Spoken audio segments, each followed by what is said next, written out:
PV Sindhu ఒలింపిక్స్లో భారతదేశం పరువు నిలబెట్టిన అమ్మాయిని గురించి నోటికొచ్చినట్టు మాట్లాడుతున్నాం. అది అవసరమా? ఒక్కసారి ఆలోచించండి. రాత్రి పగలు కష్టపడి చదివిన తర్వాత మన బిడ్డలు మార్కులు అత్యధికంగా సంపాదిస్తే ఏ1 అని చెప్పుకోవడం, 10కి 10 మార్కులు సాధించారని చెప్పి గొప్పగా చెప్పుకుంటున్నామే. అట్లాంటిది రాత్రి పగలు తన చదువుతో పాటుగా అంతకంటే ఎక్కువగా క్రీడల కోసం కష్టపడి అత్యున్నతమైనటువంటి పథకం, ప్రపంచంలో ఇంకా అంతకు మించినటువంటి అత్యున్నతమైనటువంటి పథకమే ఉంది. ఒలింపిక్స్లో మొత్తం 120 కోట్ల జనాభా ఉన్నటువంటి భారతదేశంలో ఒక్కళ్ళకి పథకం తేవడం చేతకానటువంటి సమయంలో ఒక ఆడపిల్ల కష్టపడి ఆ స్థాయికి చేరి పథకాన్ని తీసుకొచ్చి పెడితే ఆ పిల్లని గురించి మనం ఎందుకు అట్లా మాట్లాడుతున్నాం? ఒక్కసారి ఆలోచించుకోవద్దు. నోటికొచ్చినట్టు మాట్లాడుతున్నాం. ఆవిడికి డిప్యూటీ కలెక్టర్ ఇస్తే అదేదో దేశం సొమ్మంతా తీసేసుకున్నట్టు, లేకపోతే మన జేబుల్లో సొమ్ములంతా పోయినట్టు.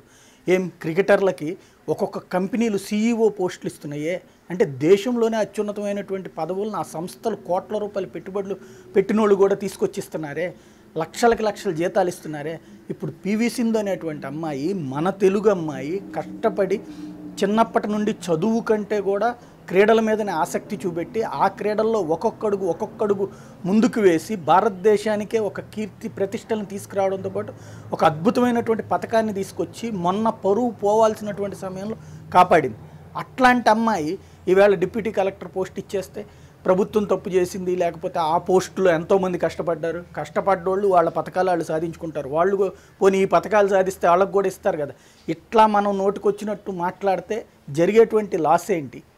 ఇప్పటికే కార్పొరేట్ విద్యా సంస్థలు, కార్పొరేట్ స్కూళ్ళు పుట్టుకొచ్చి ఏ ఒక్కళ్ళకి కూడా క్రీడల మీద ఆసక్తి లేకుండా చేసింది. మన పిల్లలు ఎవరికి స్పోర్ట్స్ ఏమన్నా వచ్చా?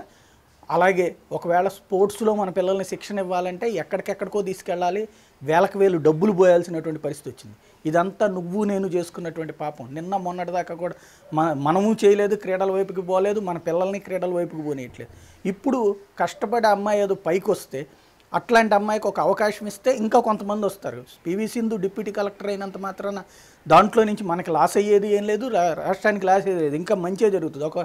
అట్లాంటి వాళ్ళు ఒక మంచి పదవుల్లో ఉంటే వాళ్ళు ఇంకొంతమంది క్రీడాకారులను ప్రోత్సహిస్తారు. భవిష్యత్తులో మరిన్ని పథకాలు తీసుకురావడానికి అవకాశం ఉండే పరిస్థితి ఉంటుంది. ఇంకొక వైపును చూస్తే కామెంట్లు చేసేటువంటి వాళ్ళలో కూడా నోటికొచ్చినట్టు మాట్లాడేటువంటి వాళ్ళు, ఆవిడకి ఏం చేసింది, ఇట్లాంటి పదాలు. ఒక ఆడపిల్ల గురించి మాట్లాడేటప్పుడు కొంచెం బాధ్యతగా ఉండాలని మనకు తెలియకపోతే ఎట్లాగా?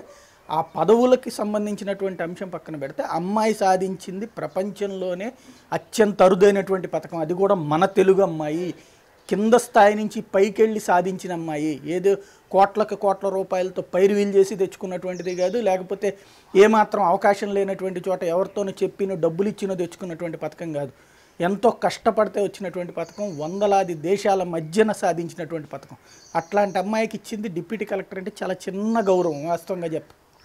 అట్లాంటి అమ్మాయిని ఏ క్రీడా ప్రాధికార సంస్థ చైర్మన్ లాంటి పదవులు ఇవ్వచ్చు, లేదంటే అట్లాంటి వాటిలో అత్యున్నత పదవులు ఇచ్చినా కూడా తప్పేం లేదు. దాంట్లో ఉన్నటువంటి సెక్రటరీ స్థాయి పదవులు ఇచ్చినా కూడా, ఎందుకంటే మరింతమంది క్రీడాకారులను తయారు చేయడానికి ఉపయోగపడుతుంది. అట్లాంటిది అమ్మాయికి ఒక ఉపాధిగా, ఒక క్రీడాకారులు తన చదువులు మానుకుని చేయగలిగితేనే ఆ స్థాయికి చేరతారు.